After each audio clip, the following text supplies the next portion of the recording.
اس مسئلے کو بہت سنجیدگی سے اس پر غور کرنے کی ضرورت ہے. اس مسئلے کو آپ صرف ڈنڈے سے، طاقت سے،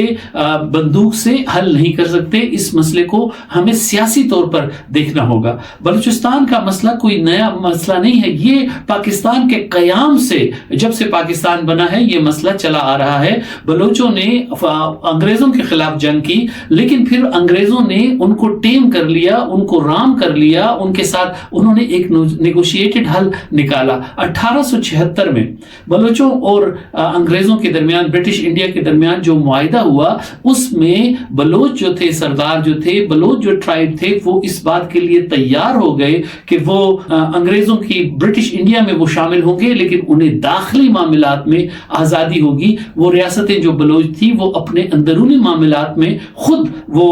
فیصلے کریں گی. لہٰذا انگریز نے جو پالیسی اپنائی، انگریز اقلیت میں تھا، کم تعداد میں تھے، لیکن انگریزوں نے جو پالیسی اپنائی وہ یہ تھی کہ انہوں نے بلوچوں کو داخلی معاملات میں آزادی دی، اور اس کے جواب میں بلوچوں نے انگریزوں کے ساتھ جو ہے رہنا سیکھ لیا. لیکن جب پاکستان بن رہا تھا تو پاکستان بنتے وقت بلوچوں نے یہ انگریزوں سے کہا، لارڈ ماؤنٹ بیٹن سے کہا کہ ہمارا آپ کے ساتھ 1876 میں جو معاہدہ ہوا ہے اس کے تحت ہم ایک علیحدہ ریاست بننا چاہتے ہیں، ہم ایک آزاد ملک بننا چاہتے ہیں، ہم پاکستان میں شامل نہیں ہونا چاہتے. محمد علی جناح بھی ان کے اس مطالبے کو تسلیم کر رہے تھے کہ آپ پاکستان میں شامل نہ ہوں بلکہ الگ ملک ہوں، لیکن آپ کے تعلقات پاکستان کے ساتھ دوستانہ ہونا چاہیے. لارڈ ماؤنٹ بیٹن اس پر بات کر رہے تھے. لیکن بعد ازاں پاکستان جب بن گیا اور اس کے 1 سال بعد پاکستان نے زبردستی جو ہے خان افقلات کو پاکستان میں شامل ہونے کے لیے تیار کیا. اس پر میں ایک پوری علیحدہ ویڈیو کر چکا ہوں جو آپ ہمارے پیج پر دیکھ سکتے ہیں. تو بلوچ پاکستان بننے کے بعد سے مطمئن نہیں تھے. انہوں نے سن 50 کی دہائی میں پاکستان کی حکومت کے خلاف جو ہے جدوجہد کی، مسلح جدوجہد کی. انہوں نے سن 1960 کی دہائی میں مسلح جدوجہد کی. انہوں نے سن 1970 کی دہائی میں مسلح جدوجہد کی. اور اس کے بعد جب پاکستان کا آئین بنا سن 1973 کا، تو اس میں پھر بلوچ لیڈروں نے اس پر سائن بھی کیے. اب بلوچستان کا مسئلہ جو ہے، بلوچ لوگوں کا جو مسئلہ ہے، یہ اس کی مثال ہم ایسی لے سکتے ہیں کہ جیسے کرد لوگ ہیں. کرد لوگوں کا اور بلوچ لوگوں کا مسئلہ جو ہے تقریباً ہم ملتا جلتا ہے، بلکہ یہ دونوں جو قومیتیں ہیں یہ ایک دوسرے کے ساتھ ان کی روٹس بھی ملتی ہیں. اب دیکھیے جو کرد لوگ ہیں وہ کئی ممالک میں پھیلے ہوئے ہیں، ترکی، ایران، عراق، ان میں وہ پھیلے ہوئے ہیں، اور وہ اپنے لیے آزاد کردستان بنانا چاہتے ہیں. آزاد کردستان کو صدام حسین جب عراق کے صدر تھے انہوں نے تسلیم نہیں کیا، انہوں نے کردوں کو دبایا. ترکی جو ہے آج تک کردوں کے خلاف آپریشنز کر رہا ہے، کردستان نہیں بنانے دینا چاہتا کیونکہ اس کے نتیجے میں ترکی تقسیم ہو جائے گا. اور ایران بھی جو ہے آزاد کردستان کے حق میں نہیں ہے، کیونکہ اگر آزاد کردستان کی ریاست وجود میں آئے گی تو وہ اس کا کچھ حصہ ترکی سے لیا جائے گا، کچھ حصہ عراق سے لیا جائے گا، کچھ حصہ ایران سے لیا جائے گا، اور دوسرے مڈل ایسٹرن جو ممالک ہیں وہ بھی اس سے کرد تحریک کو کردستان کے خلاف ہیں. لیکن امریکہ کردوں کی سرپرستی کر رہا ہے، مغربی ہیومن رائٹس آرگنائزیشن کردوں کی سرپرستی کر رہی ہیں، کیونکہ ان کو وہ ایک لیوریج کے طور پر استعمال کرتے ہیں. کردوں کو استعمال کیا امریکہ نے صدام حسین کے خلاف، اور اب ترکی اور امریکہ کے درمیان اختلافات ہیں کیونکہ امریکہ کردوں کی تحریک کو، کردوں کی جو علاقہ ہے اس میں عراق میں، اس میں وہ ان کو سپورٹ کر رہا ہے. یہی کچھ حال بلوچوں کا ہے. بلوچوں کی تقریباً ٹوٹل آبادی 1 کروڑ سے کچھ زیادہ ہے، اور لیکن یہ بلوچ کئی ملکوں میں، کئی ممالک میں پھیلے ہوئے ہیں. یہ 70 لاکھ سے زیادہ بلوچ جو ہیں وہ پاکستان میں رہتے ہیں. پاکستان کے صوبہ بلوچستان جس کا نام ہی بلوچوں کے اوپر ہے، وہاں پر بلوچوں کی آبادی جو ہے وہ 40% سے زیادہ ہے. اسی طرح ایران میں بلوچوں کی تعداد جو ہے وہ 20 لاکھ سے زیادہ ہے. اس کے علاوہ تقریباً 6 سے 7 لاکھ بلوچ جو ہیں وہ افغانستان میں رہتے ہیں، اور 5 سے 6 لاکھ بلوچ جو ہیں وہ عمان میں رہتے ہیں. عمان جو ہے وہ بحیرہ عرب میں پاکستان کے سامنے دوسری طرف جو ہے عمان واقع ہے. اور آج کا جو یہ گوادر کا شہر ہے پاکستان کا، بلوچستان کا حصہ ہے، یہ پاکستان نے سن 1950 کی دہائی میں عمان سے خریدا تھا. تو یہ تقریباً 40,000 بلوچ جو ہیں وہ ترکمنستان میں بھی رہتے ہیں. اب بلوچ جو یہ آزادی کی تحریک اپنی چلا رہے ہیں اور اپنی علیحدہ ریاست چاہتے ہیں، اس میں جو رکاوٹ ہے وہ یہ ہے کہ پاکستان نہیں چاہتا کہ بلوچ جو ہے ایک آزاد ملک بنے، ایران بالکل نہیں چاہتا کہ اس کا صوبہ سستان اور جہاں پر بلوچ رہتے ہیں وہ اس سے الگ کر کے اپنا الگ ملک بنائے۔ افغانستان آلریڈی وہاں پر انسٹیبلٹی ہے، وہاں پر کوئی پراپر اسٹیٹ سسٹم نہیں ہے، لیکن افغان بھی نہیں چاہیں گے کہ بلوچ جو ہے کوئی علیحدہ ریاست بنائے، اور عمان کی بھی وہاں پر بھی ایک آٹوکریٹک حکومت ہے۔ تو بلوچ لوگوں کا مسئلہ کردوں کی طرح ہے کہ وہاں یہ جو ہے 3-4 ملکوں میں یہ لوگ پھیلے ہوئے ہیں اور یہ چاہتے ہیں کہ ہم اپنی علیحدہ ریاست بنائیں، لیکن یہ 3-4 ریاستیں جو ہیں یہ نہیں چاہیں گی کہ بلوچ جو ہیں وہ اپنے لیے علیحدہ ملک بنائیں۔ لیکن یہ جو بلوچ علیحدگی پسند تحریک ہے، اس کی حمایت مغربی ممالک میں سے کی جا رہی ہے، اس کی حمایت ہندوستان کر رہا ہے۔ ہندوستان اس لیے علیحدگی پسندی کی حمایت کر رہا ہے کیونکہ اس کے نتیجے میں پاکستان پر دباؤ پڑتا ہے اور ہندوستان اپنے سیاسی مقاصد حاصل کرتا ہے بلوچ علیحدگی پسندوں کی حمایت کر کے۔ ہندوستان بھی جانتا ہے کہ بلوچ جو ریاست ہے وہ قائم نہیں ہو سکتی کیونکہ اس میں کئی ممالک کے ساتھ ان کا کلیش آف انٹرسٹ آتا ہے۔ اس کے علاوہ امریکہ جو ہے وہ بلوچ علیحدگی پسندوں کی حمایت کرتا ہے، اس لیے کہ اس کے ذریعے وہ پاکستان کو زیر دباؤ لا سکتا ہے، اس کے ذریعے وہ ایران کو زیر دباؤ لا سکتا ہے۔ تو یہ مغربی ممالک، امریکہ اور مغربی یورپ کے ممالک جو ہیں وہ بلوچوں کی علیحدگی پسند تحریکوں کی سرپرستی کرتے ہیں، ان کی حمایت کرتے ہیں، اور اس کا مقصد جو ہے وہ سیاسی لیوریج حاصل کرتے ہیں، پریشر ڈالتے ہیں پاکستان پر، ایران پر۔ پاکستان نے آج تک جو بلوچوں کا مسئلہ ہے اس کو صرف زور زبردستی سے حل کرنے کی کوشش کی ہے۔ میں نے شروع میں کہا کہ پاکستان کے ساتھ شامل ہونے کے لیے تیار نہیں تھے، ان کو زبردستی شامل کیا گیا۔ اس کے بعد پاکستان نے فوجی کارروائیاں کی، بلوچ لیڈر جو ہیں نوروز خان جب وہ پہاڑوں پر جنگ کر رہے تھے ان کو وعدہ کر کے نیچے لایا گیا کہ ہم آپ کے ساتھ صلح کرنا چاہتے ہیں، آپ ہتھیار پھینک دیں تو ہم آپ کو کچھ نہیں کہیں گے، اور ان کو وعدے ان کے ساتھ کیے گئے، لیکن جب وہ نیچے آئے 60 کی دہائی میں تو پھانسی دے دی گئی ان کے رشتہ داروں کو، ان کے بھائیوں کو، ان کی فیملی کو، اور وہ خود جیل میں ہلاک ہو گئے، جس کی وجہ سے بہت زیادہ ریزنمنٹ آئی بلوچوں میں۔ اس کے بعد سن 1960 کی دہائی میں 1 یونٹ قائم کیا گیا۔ جب 1 یونٹ قائم کیا گیا تو پورے پاکستان میں بے چینی تھی، لیکن بلوچستان میں بہت زیادہ بے چینی تھی کیونکہ بلوچ سمجھتے تھے کہ ان کی شناخت ان سے چھین لی گئی ہے۔ سن 1970 کی دہائی میں بلوچ اس لیے اٹھ کھڑے ہوئے کیونکہ وہ یہ کہتے تھے کہ جو وسائل ہیں اس میں ہمارا حصہ ہمیں نہیں دیا جا رہا اور ہمارے ساتھ جو ہے برابری کا سلوک نہیں کیا جا رہا۔ ذوالفقار علی بھٹو صاحب نے سرداری نظام ختم کیا جس سے بلوچ سردار جو تھے وہ بہت ناراض تھے۔ تو بلوچستان کی پاکستان سے جو شکایات ہیں وہ اس لحاظ سے جینون ہے کہ پاکستان نے بلوچستان کے مسئلے کو طاقت کے ذریعے، فورس کے ذریعے حل کرنے کی کوشش کی اور بلوچوں کے جو جائز مسائل تھے ان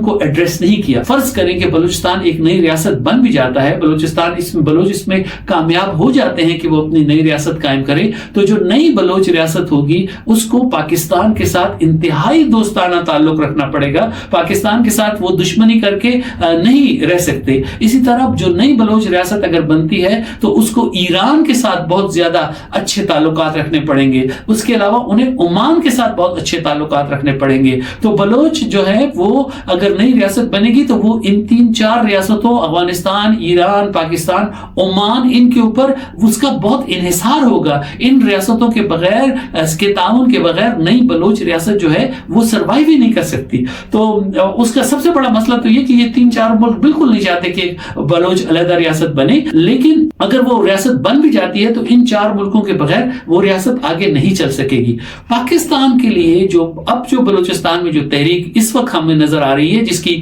جڑیں سن 1940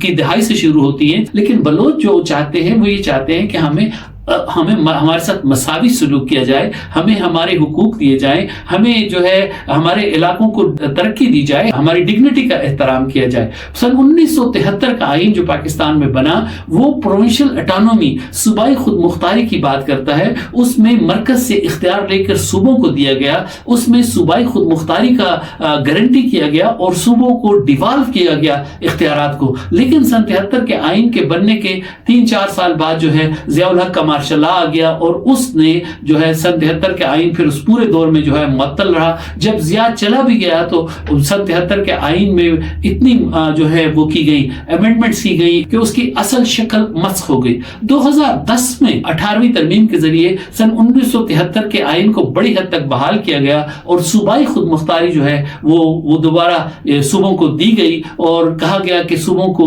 ایڈمنسٹریٹو اور فائنینشیل جو ہے ان کے پاس خود مختاری ہوگی تو وہ انڈیپینڈنس ہوں گے کہ اپنے فائنینشیل معاملات خود وہ کر سکے. اور بہت سارے محکمے جو ہیں وہ مرکز سے صوبوں کو منتقل ہو گئے. ڈیولوشن آف پاور کو ڈی سینٹرلائزیشن کو مزید آگے کرنا چاہیے تھا, اس کو مزید انہینس کرنا چاہیے تھا, لیکن ایسا نہیں ہوا. پاکستان کی ریاست نے ان بلوچوں کے ساتھ ان بلوچ لوگوں کو پروموٹ کیا, ان بلوچ لوگوں کو آگے لائے جو نام نہاد بلوچ تھے, جو زیادہ تر اسلام آباد میں رہتے, اسلام آباد کی مفادات کا تحفظ کرتے تھے. بلوچ لوگوں کے ساتھ ان کا کوئی لنک, ان کا کوئی تعلق نہیں تھا. یعنی جو لوگ پاکستان کی اسٹیبلشمنٹ, پاکستان کی فوج, پاکستان کی بیوروکریسی کے ساتھ ان کے ایجنڈے پر کام کرتے وہ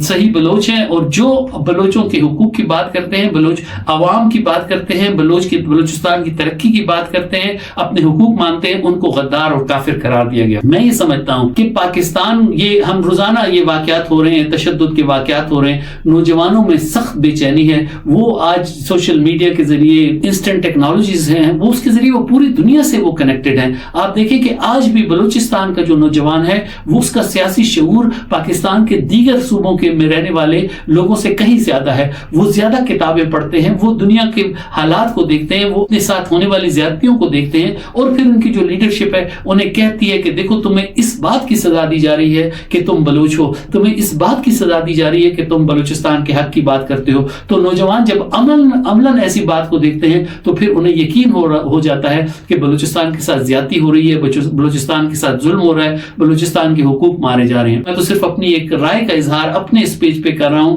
اور وہ میں یہ کہہ رہا ہوں کہ اگر بلوچستان کو سٹیبلائز کرنا ہے تو کوئی اتنا مشکل کام نہیں ہے. اس کے لیے ہمیں صرف اپنی اس مائنڈ سیٹ کو تبدیل کرنا ہوگا جو مائنڈ سیٹ پاکستان کے راولپنڈی اور اسلام آباد میں بیٹھے ہوئے لوگوں کا ہے, کہ وہ صرف سیکیورٹی کے نظر سے بلوچستان کو دیکھتے ہیں. وہ یہ سمجھتے ہیں کہ یہ بلوچستان کی جو علیحدگی پسند ہے, ان کے پیچھے ہندوستان ہے. وہ ہر بلوچ شخص کو جو کہ اپنے حقوق کی بات کرتا ہے اس کو ہندوستان کا ایجنٹ سمجھتے ہیں, اس کو امریکہ کا ایجنٹ سمجھتے ہیں. یہ بات درست ہے کہ یہ جو گروپ بنے ہوئے ہیں بلوچ قوم پرستوں کے, جن کے ہیڈ کوارٹرز پاکستان سے باہر ہیں, مغربی دنیا میں ہیں, ان کو مغربی دنیا یا ہندوستان سپورٹ کر سکتا ہے, لیکن وہ گروپ پورے بلوچوں کی نمائندگی نہیں کرتے. اگر آپ بلوچستان کے لوگوں کی مسائل کو حل کر دیں, اگر آپ بلوچستان کے لوگوں کی امنگوں, ان کی مطالبات, ان کی خواہشات کو تسلیم کر لیں, اگر آپ ان کو عزت اور احترام دیں اور جینوئنلی دیں, یہ نہیں کہ آپ 23 مارچ کو جو ہے پریڈ میں بلوچستان کا فلوٹ چلا رہے ہیں, یا ٹی وی پر پاکستان ٹیلی ویژن پر بلوچستان کے گانے گا رہے ہیں, یا بلوچستان کے لباس پہن کے آپ سمجھتے ہیں کہ یہ ہم بلوچستان کو عزت دے رہے ہیں, یا وہاں سے آپ اپنے ان لوگوں کو جن کو آپ, جو آپ کے ایجنڈا میں آپ کی نقطہ نظر سے محب وطن ہیں, ان کو آپ لا کر سینٹ کا چیئرمین اور کبھی پرائم منسٹر اور کبھی کوئی چیف منسٹر بنا دیتے ہیں, لیکن وہ لوگ جو ہیں حقیقت میں بلوچوں کی نمائندگی نہیں کرتے. تو میری تو یہ تجویز ہوگی کہ پاکستان کو ایک نہیں کئی جرگے کرنے چاہیے. پاکستان کے جو اسلام آباد میں حکمران بیٹھے ہیں, شہباز شریف صاحب ہیں, آصف زرداری صاحب ہیں, بلاول بھٹو صاحب ہیں, مولانا فضل الرحمان صاحب ہیں, یہ چلے جائیں, اور اگر ان کو 2-3 مہینے 6 مہینے بلوچستان میں گزارنا پڑے, اگر وہ کہیں کہ ہم پاکستان کی پوری حکومت جو ہے, پاکستان کی سیاسی پارٹیاں بلوچستان میں آ گئی ہیں, اور بلوچستان کے لوگوں کے ساتھ جرگے کریں, کھلی کچہریاں کریں, عوام کے ساتھ بیٹھیں, اور جو ان کے جائز مطالبات ہیں ان کو تسلیم کریں, سن 1973 کے آئین کی روح پر عمل کریں, سن 1973 کے آئین میں جو حقوق دیے گئے ہیں صوبوں کو وہ ان کو دیں, جو پیسے آپ صوبہ بلوچستان کے لیے آپ نے رکھے ہوئے ہیں, اور ان کو جو NFC ایوارڈ کے ذریعے جو پیسے ملتے ہیں وہ یقینی بنائیں کہ وہ پیسے بلوچستان کے لوگوں پر خرچ ہوں گے, وہ بیوروکریسی اور جو وہاں کے جو کرپٹ جو عناصر ہیں وہ نہیں وہ کریں گے, ہڑپ نہیں کریں گے. اس کے ساتھ ساتھ آپ جو سیکیورٹی فورسز کو آپ نے رکھا ہوا ہے ان کو پیچھے لے جائیں. بلوچوں کو بڑی شکایات یہ ہیں کہ آپ نے وہاں پر فوجی چھاونیاں قائم کی ہیں, آپ نے وہاں جگہ جگہ فوجی چوکیاں قائم کی ہیں. تو فوج اور بلوچ عوام جو ایک دوسرے کے سامنے سامنے آ گئے ہیں، اور ان علیحدگی پسندوں کی وجہ سے، ان کون پرستوں کی وجہ سے جن کو بیرونی مدد حاصل ہے، ان کو اگر آپ زیادہ تشدد کریں گے، اگر آپ لوگوں کو اٹھا کر بند کریں گے، اگر آپ لوگوں کو ایکسٹرا جوڈیشل کلنگ کریں گے، اگر آپ ان کو غائب کریں گے، اگر آپ ان پر تشدد کریں گے، جواب میں وہ تشدد کریں گے اور وہ نوجوانوں کو تیار کریں گے کہ وہ اس قدر جذباتی ہو جائے، اس قدر کنوسٹ ہو جائے، اس قدر کمٹ کر لے کہ وہ خودکش حملے آپ پر کرنا شروع کر دیں، تو پھر آپ جو ہے بلوچستان کا مسئلہ کبھی بھی حل نہیں کر سکتے۔ بلوچستان کا مسئلہ انگریز کی مثال لیں، 1876 میں انہوں جو ہے بلوچستانوں کے ساتھ وہ مل کر بیٹھے اور انہوں نے ان کے ساتھ کچھ طے کیا کہ یہ ہم کریں گے، یہ آپ کریں گے، آپ داخلی طور پر آپ انڈیپینڈنٹ اسٹیٹس ہیں، لیکن آپ برٹش انڈیا کے اندر ہیں اور برٹش انڈیا آپ کے ساتھ یہ کرے گا۔ تو آپ دیکھیں کہ وہ بلوچ جو ہیں آج سے 150 سال پہلے ان کے ساتھ انگریزوں نے کس طرح اپنی ذہانت کو استعمال کر کے، اپنے کامن سینس کو استعمال کر کے انہوں نے، حالانکہ وہ کوئی ڈیموکریسی تو نہیں تھی برٹش راج، وہ تو کلونیل پاور تھی۔ تو ہم تو آج 21ویں صدی میں رہتے ہیں، ہم ایک ماڈرن اسٹیٹ بننا چاہتے ہیں، تو ماڈرن اسٹیٹ کا کام یہ ہے، اور ڈیموکریسی کا وہ یہ ہے کہ آپ لوگوں کے ساتھ پیپل ٹو پیپل رابطے کریں۔ پاکستان کے لاہور کے لیڈر، پاکستان کے پنڈی اسلام آباد کے لیڈر، پاکستان کے پورے پاکستان سے لوگ جا کر بلوچستان میں مہینے میں 1 ہفتہ تو آپ وہاں گزاریں، آپ بلوچستان کے چھوٹے چھوٹے شہروں علاقوں میں جائیں اور اس کو صرف لا اینڈ آرڈر کے نقطۂ نظر سے حل نہ کریں۔ جب آپ لوگوں کے مسائل حل کر دیں گے، لوگوں کی خواہشات پوری کریں گے، لوگوں کو عزت دیں گے، لوگوں کو احترام دیں گے، لوگوں کو احساس ہوگا کہ وہ پاکستان کا حصہ ہیں۔ پاکستان کو صرف قومی ترانوں سے تو مضبوط نہیں ہو سکتا، پاکستان صرف گیت گانے سے تو مضبوط نہیں ہو سکتا، صرف زبانی کلامی باتیں کرنے سے مضبوط نہیں ہو سکتا، پاکستان اس طرح مضبوط نہیں ہو سکتا کہ آپ اپنے کرائے کے لوگوں کو سیاستدان بنا کر ان کو سینٹ اور قومی اسمبلیوں میں لے آئیں اور ان کو وزارتیں دے دیں اور کہیں کہ بلوچستان کی بڑی نمائندگی ہے۔ نہیں، ایسا نہیں۔ آپ نے دیکھا قاضی فائز عیسیٰ پاکستان کے چیف جسٹس ہیں، وہ پاکستان کے لیے ان کا کتنا کنٹریبیوشن ہے، کیونکہ وہ عیسیٰ کے بیٹے تھے، قاضی عیسیٰ کے بیٹے تھے، اور قاضی عیسیٰ نے مسلم لیگ کی بنیاد رکھی اس بلوچستان میں جو کہ قوم پرست بلوچستان تھا، اور ان کو بڑی حمایت حاصل تھی سن 1947 میں جب پاکستان بنا۔ تو جب سن 47 میں قاضی عیسیٰ ایک کامیاب ہو سکتے ہیں بلوچستان میں، تو آج آپ پاکستان کا جو ڈیموکریٹک فیس ہے، پاکستان کا جو جمہوری چہرہ ہے، پاکستان کا جو عوامی چہرہ ہے، پاکستان جو ایک ماڈرن اسٹیٹ جس کو آپ بنانا چاہتے ہیں، وہ چہرہ آپ بلوچستان کے لوگوں کو کیوں نہیں دکھاتے؟ بلوچستان کے لوگوں سے اس طرح سے کیوں آپ نہیں مل بیٹھتے؟ آپ صرف ڈنڈے اور بندوق اور طاقت کا استعمال کر کے بلوچستان کو کنٹرول کرنا چاہتے ہیں۔ اس کے رد عمل میں پھر یہ خودکش بنتے ہیں، اس کے رد عمل میں پھر یہ لوگ جو ہیں اس طرح کی ایکسٹریم حرکتیں کرتے ہیں، اور ان کو وہ لوگ سپورٹ کرتے ہیں جو کہ پاکستان کو دبانا چاہتے ہیں، وہ ممالک، وہ قوتیں جو کہ پاکستان کے لیے مسائل پیدا کرنا چاہتی ہیں۔ آج کے لیے اتنا ہی، اجازت دیجیے۔